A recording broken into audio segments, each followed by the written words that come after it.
As a pitcher, how do you ramp up to be ready for high school baseball tryouts? In this video, I'm recording on January 6th. We've got about 8 weeks until that March 1st, plus or minus deadline hits when tryouts start for most high schools around the country. So let's talk about what it looks like to get your arm in shape if you're just starting right now. So we'll break down these 8 weeks in a second. But first, if you're starting right now, you're a little bit late, unfortunately. In my baseball academy, I sold it a couple years ago. We would start kids with about 4 to 5 months before the season. So we'd get like 20 weeks, 16 weeks, and really 12 weeks, I think, is the minimum. And we would slowly start ramping them up. We'd work on changing their mechanics for the better. They would do a slow progression to work on increasing their velocity. Then they would butt that up right against their bullpens, which would typically last 6 to 8 weeks before high school tryouts hit. So our program was just to get players to slowly ramp up and also give them the time and space to work on their mechanics and improve things every offseason.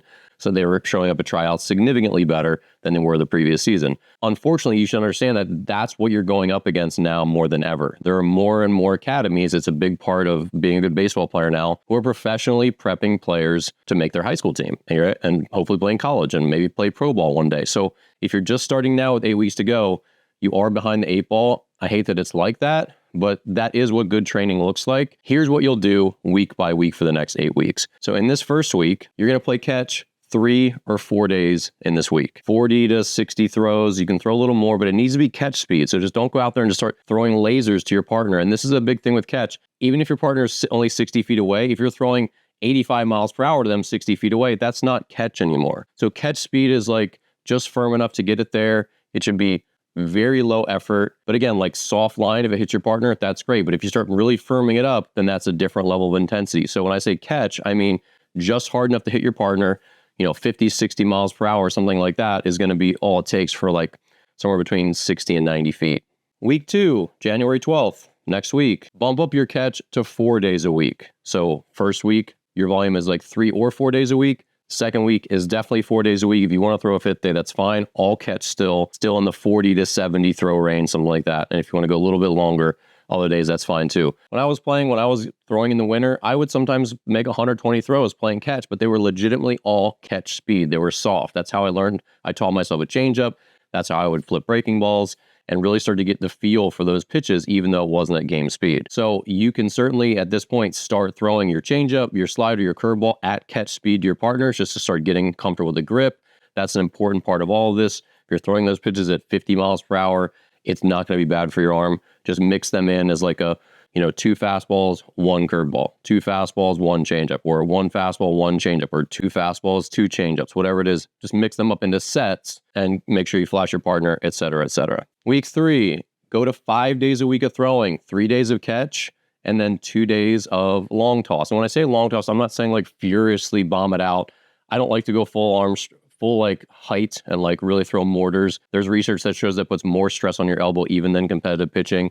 So I say like, think about being an outfielder, throw cuttable throws. You can get some air under it, throw them so they'd be mostly cuttable. When you stretch it out a little bit more, they can be, maybe like twice as high as the cutoff man. But in general, just think about making cuttable throws. They don't have to be lasers. You can go out, slowly move it back and then just keep your arm nice and loose and get some extension. I think it's a helpful part of getting your mechanics online, using your front shoulder, your backside, all that stuff. So on the third week, 3 days of catch, 1 or 2 days of long toss, but again, not crazy long toss. Real quick, want to support my channel and get more member-only videos that are not available here on my public YouTube channel? Click below the join button and you can access my membership. My channel membership gives you access to tons of perks and lots of videos that are here on YouTube but are unpublished. And then week 4 is we're going to start a transition. 3 days of catch, 1 day of long toss, and 1 bullpen day. So this bullpen day is going to be 50% effort. So get off the mound, 30 or 40 pitches. You can throw all 3 pitches, which you've been working on playing catch. But your first day is a really easy soft bullpen, like 30, 40 pitches. And now when I say add a bullpen, that means you still need to warm up to get to the bullpen. You don't just walk out cold to the bullpen and you don't just take 15 throws and jump on the mound. Still do your normal catch play, 30 to 50 throws, something like that. Really get all your pitches warm, do your drills, your mechanics, go for a run, get the blood flowing really well, and then make the, 20, 30, 40 pitch bullpen the last part of your overall throwing section. All right, then week 5, this would be the week of February 2nd.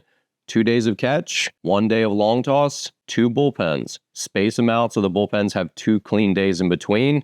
Yes, you can play catch in between. Yes, you'll have a long toss between another bullpen. That's totally fine. But since you have 2 a week, you could do bullpen Monday, play catch on Tuesday, nothing Wednesday, bullpen Thursday, play catch on Friday, long toss Saturday, something like that. So these bullpens are 50 to 75%. You can ramp up your velocity as you go through it, and like 40 pitches max. Week 6, February 9th. I keep giving these hand signals, but they're not useful. Week 6, February 9th. Same thing. 2 catch days, 1 long toss day, 2 bullpen days. The bullpens are just going to go up in intensity, 75 to 90% in week 6. Same 30 to 40 pitches total. Same getting a thorough warm-up before your bullpen, and then increasing the velocity as you go in the bullpen. 75 to 90% effort. Week 7, the week of February 16th. 2 catch days, 1 long toss day, 2 bullpens. The first bullpen will be 90% effort the whole way through, and again, warm up to that. And then your second bullpen of the week, 100% effort. So this should be the first one you ramp up where you're really throwing as hard as you can. And you'll be wild in this bullpen. That's normal as you try to corral full speed for the first time all year. That's why you do this. That's why I do recommend more than just 8 weeks, so you can have more of these bullpens to fine-tune your full speed. But anyway, your second bullpen of week 7 will be your first 100% bullpen. And then week 8, you can probably guess what's going to happen here. 2 days of catch, 1 day of long toss, 2 bullpens. Both are 100% effort bullpens. So you might just start to add another rest day in between. But since these bullpens are 30 to 40 pitches max, if you threw one on Monday, 2 rest days, throw again Thursday, that's fine. But if you want to stretch it out to Friday, that's fine too, with 3 days rest in between. Have your long toss day somewhere in between, and a catch day in between, or off day in between, and then Saturday and Sunday, maybe 1 day catch, and then a rest, and then your next week resets. So that's how you do an 8-week program to get ready to ramp up for your high school tryouts. This is super important. This is how it's done generally. I'm not going to be real nitpicky about the exact throw counts. That's something for you to scale up and down. Be smart about it. Most young pitchers throw way too hard. They warm up in like 5 throws. They're throwing missiles at their partner. That's not good. Always slowly warm up. Do a good, running warm up, calisthenic warm up. Get your shoulder work in, your bands in before you throw. Do all those things to warm up properly. That's very, very important, especially if it's a cold weather state like most of them are. And if you don't do this well, you are setting yourself up to A, have an arm that just feels terrible, and then B, suffer a major arm injury. You might not throw strikes, and the velocity might not be there when the season starts. You can't just expect to roll out of bed 3 weeks before the season, or even 4 weeks before the season, and really be up to full speed and comfortable and able to throw strikes with all your pitches when tryouts hit. So this is how you do it. If you have any questions, leave them in the comments below, and I hope you have a great tryout season 8 weeks from now.